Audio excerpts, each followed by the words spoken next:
Things are heating up between Blake Lively and Justin Baldoni as today he filed a $400 million lawsuit against Blake Lively and Ryan Reynolds. And from the looks of it, Baldoni came with receipts. Now, full transparency, I haven't read it yet. It's 179 pages long, but I will read it and I will be reporting back just like I did with the first two lawsuits. But here is an overview from what I'm seeing so far. Okay, so this lawsuit is filed by Justin Baldoni, Jamie Heath, Wayfarer Studios, Melissa Nathan, Jennifer Abel, and It Ends With Us Movie LLC. It is filed against Blake Lively, Ryan Reynolds, and Leslie Sloan, Blake's PR manager. This lawsuit reiterates many of the points in Justin Baldoni's lawsuit against the New York Times, arguing that the full record shows that Blake Lively's lawsuit offered a, quote, skewed version of events. And I found this interesting. The lawsuit also makes reference to the ongoing fires in Los Angeles, alleging that Blake Lively arranged to serve all of the LA-based defendants in her case while they were monitoring evacuation orders and packing go bags in case they had to flee their homes. Now, this might just be a coincidence of timing, but that is mentioned in this lawsuit. The lawsuit begins, "The following is not a story plaintiffs ever wished to tell.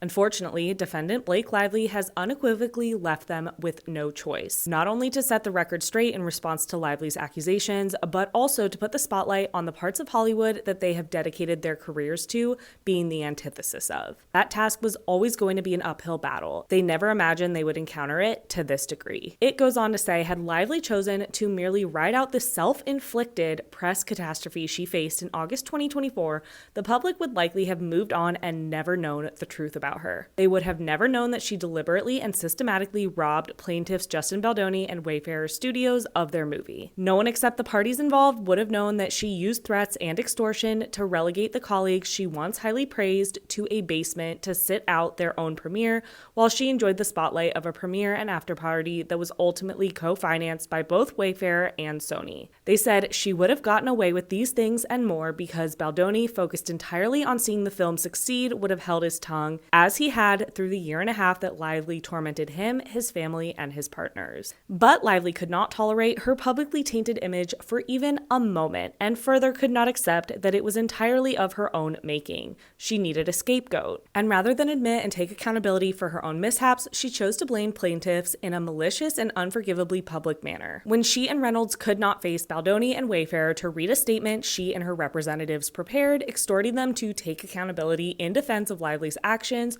she lay in wait for months, preparing to publicly attack Baldoni by falsely claiming that he had SH'd her. They say Lively stole Wayfarer's movie, hijacked Wayfarer's premiere, destroyed plaintiffs' personal and professional reputations and livelihood, and aimed to drive plaintiffs out of business entirely. And they mention the New York Times again, talking about how they prepared that article. So you can pause to read if you want to read about that part. And then they said, plaintiffs now have no choice but to fight back, and only with the truth and the mountain of concrete evidence disproving Lively's allegations. Heartbreakingly, a film that Baldoni envisioned years ago would honor the survivors of DV by telling their story, with the lofty goal of making a positive impact in the world, has now been overshadowed beyond recognition solely as a result of Lively's actions and cruelty. They say Lively wields immense power as one of the world's best-known celebrities, and they say that in 2024 she used that power to seize control of It Ends With Us. They say she set out to destroy plaintiffs' livelihood and businesses if they did not bend to her incessant demands, and when they refused to give way, she did exactly that,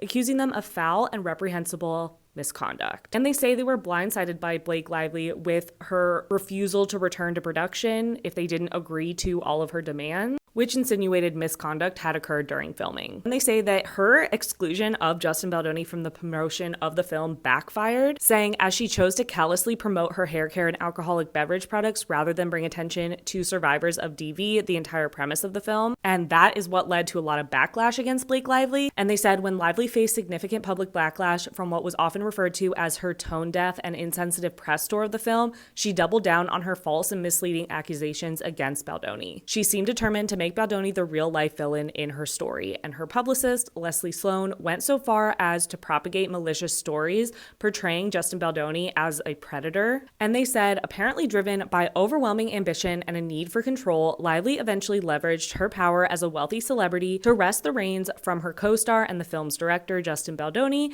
insisting on total control over every aspect of the film she could get her hands on. Okay, and there's a lot more to it. I will dive deeper into that, but it looks like Justin Baldoni et al. Came with receipts. One of the very first things we see that's not just wording in the lawsuit is an email from Justin Baldoni to Colleen Hoover in which he talks about wanting to turn her book into a film. You can pause to read the whole thing. And he said, I am building and got funding for a company whose mission is to tell high-end, meaningful stories. And he talks about what he's already done and why he wants to turn It Ends With Us into a movie. And then they show Colleen Hoover's response in which she said, would love to talk to you more about the project. You get the book, and that's the most important thing to me. My big fear is that I'll option it to someone who thinks it's a hot romance and they'll take it in the absolute wrong direction. She talked about bad experience she's had selling her books to film options, and she said that It Ends With Us is important to me. I would love more involvement on this film. Said she's already been working on a script for it. So again, they are showing the full emails, not redacting anything unless it absolutely has to be redacted. And this goes on showing the full texts as promised by Justin Baldoni's lawyer, Brian Friedman. In this text between Justin Baldoni and Blake Lively, she says, it's such a good feeling to get work done that we're proud of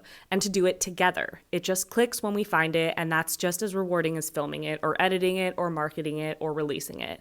This is all storytelling. This is why we do it. She says, thank you for your collaboration. I'm really proud of what we're doing. In this one, she says, we're all on the same team. Justin Baldoni says, you really are a talent across the board, really excited and grateful to do this together. And then Blake Lively said, that's very appreciated and means a lot. I'm deeply inspired by the film we're going to make outside of the success of this book. We have such an opportunity to not only surprise people who love the book, but reach an even bigger audience by making an undeniably dynamic and also commercial film. Again, she says, we're in this together and we are two of the most determined people I know. We also have very high bars set for ourselves. She says to collaborate with that type of partner is a gift and neither of us will squander because we both care too much about the result and also the experience. And then she says, I have no motives except for you to win. As a director, as an actor, as a studio, as a writer. If you win, I win. If you win, our movie wins. We are aligned and I will bring everything I have to this. Which doesn't seem to align with the actions outlined in the previous lawsuit and further in this lawsuit. So lots of receipts seem to be in this lawsuit. Like I said, I'm going to read the entire 179 pages and do a full recap video. But it seems like they really came with the full messages, the full receipts, and it will be interesting to see if it supports everything that they have said so far and how Blake Lively will react. So stay tuned.